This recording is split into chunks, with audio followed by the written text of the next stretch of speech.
ضيوف نادي مديرية الجزائر الأفاضل، أهلا وسهلا بكم في مقر الفريق مركز عبد الدروس. ونحن هنا في زيارة الجزائر العاصمة.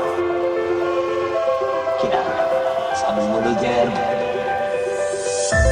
موعد اليوم هو فرصة لتقديم لاعبين بعد موسم شابك حافظوا في هذا اللقب بمساعدة تحية اللاعبين، تحية المسيرين الفريق الحالي في هذا المركز الرياضي الرائع.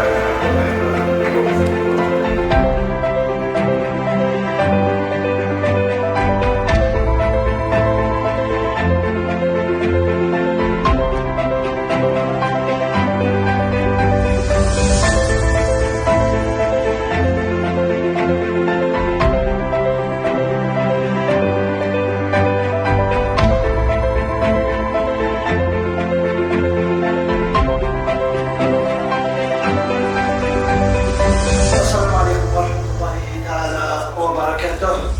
موعد اليوم هو فرصة لتقديم لاعبين بعد موسم شابك حافظوا في هذا اللقب بمساهمة فعالة من كل عائلة نادي مديرية الجزائر.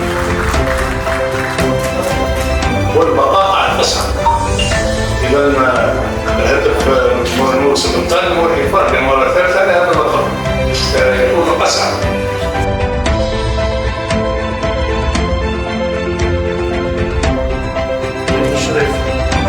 نشرف هذا النادي العريق بتسليمه كأس بطولة أو درع البطولة الوطنية لموسم 24-25 والذي يتوج بالموسم الثاني على التوالي بإنجاز يؤكد تميزه واستقراره.